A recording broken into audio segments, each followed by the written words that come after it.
10,000 का 5% ब्याज की दर से 5 माह 5 दिन का ब्याज कितना होगा। तो इस क्वेश्चन को हमको लगाना है। तो देखिए हम इसको कैसे निकालेंगे, हम 5 माह 5 दिन का ब्याज कैसे निकालेंगे, तो ध्यान से समझने है आपको। जैसे देखिए 10,000 का 5% की दर से हम 1 महीना का पहले ब्याज निकालते हैं।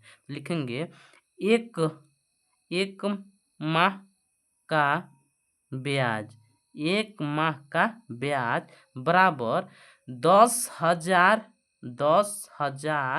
का 5% हम निकालेंगे। क्या करेंगे, 1 माह का ब्याज बराबर 10,000 का 5% हम निकालेंगे। तो ध्यान से समझना आपको, यहाँ पे 10,000 अपने जगह पे का मतलब होता है गुणा, और 5 अपने जगह पे अब परसेंटेज का जो मान होता है वो 1/100 होता है। अब जब इसको आप हल करेंगे तो देखिए 0 से 0 काट देना है, फिर 0 से 0 काट देना है, तो यहाँ पे क्या बच गया 100 गुणे 5। अब जब इसको गुणा करेंगे तो 100 पचे 500, तो ये कितना हो गया 500 रुपये।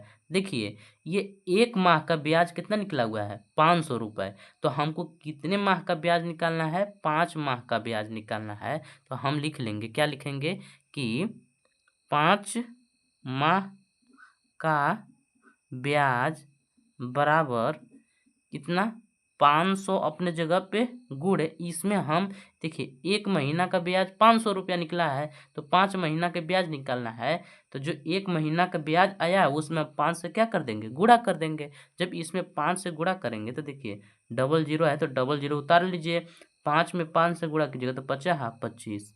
तो यानी बात समझिए, जो हमारा ब्याज निकला 5 महीना का वो कितना निकल गया 2500 रुपये। यानी 5 महीना का ब्याज कितना निकल गया 2500 रुपये। लेकिन हमको निकालना है 5 माह 5 दिन का ब्याज निकालना है। तो सबसे पहले हम 1 दिन का ब्याज निकालते हैं। तो लिख लेंगे एक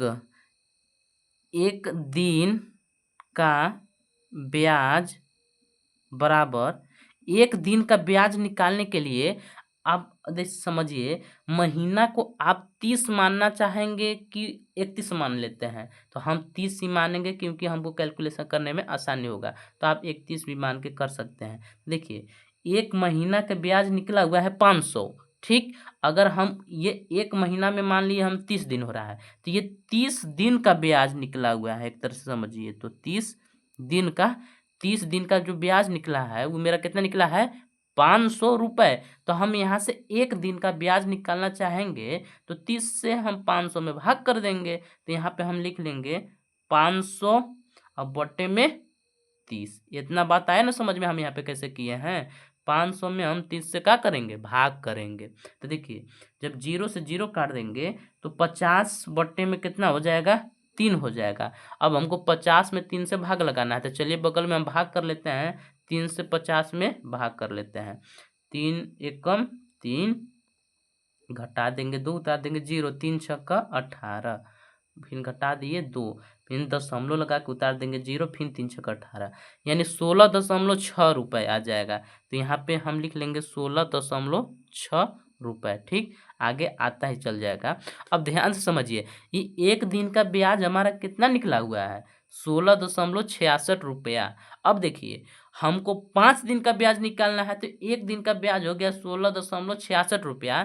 तो हम कितने दिन का ब्याज लिखेंगे अब 5 दिन का। तो यहाँ पे हम लिख लेते हैं 5 दिन का ब्याज में 5 दिन का ब्याज निकालने के लिए हम जो 16.66 है ना, इसमें हम कितना से गुणा कर देंगे 5 से गुणा कर देंगे, क्योंकि 1 दिन का ब्याज 16 रुपया 6 पैसा मान लेते हैं, 6 ही आया है। तो 16.6 आया है, तो इसमें हम कितना से गुणा कर देंगे 5 से गुणा करेंगे। जब 5 से गुणा करेंगे तो ध्यान समझना है कितना आएगा, 5 छक्का 30 का 0 हासिल 3। अब यहाँ पे 5 छक्का 30, 30 और 3 33, 33 के 3 हासिल 3, और 5 एकम 5 और 3 हासिल, तो कितना हो जाएगा 5 और 3 8। अब ध्यान से समझिए, इसमें 0.1 अंक के बाद है, यहाँ पे 1 अंक के बाद लगा दिए, यानी इसको हम केवल 83 रुपया भी लिख सकते हैं। तो यानी 5 दिन का ब्याज कितना आ गया ₹83 आया। तब हमको लिखना है 5 माह 5 दिन का ब्याज ना, तो हम यहाँ पे लिख लेंगे 5 माह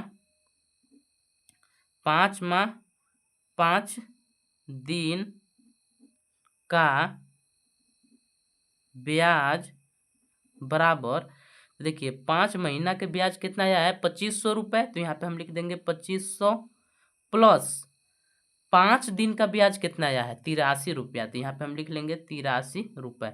जब इन लोग के आप जोड़िएगा तो कितना बनेगा ना, देखिए 3 में 0 जोड़ेंगे 3 और 0 में 8 जोड़ देंगे 8 और यहाँ पे 25, यानी 2583 रुपये हो जाएगा।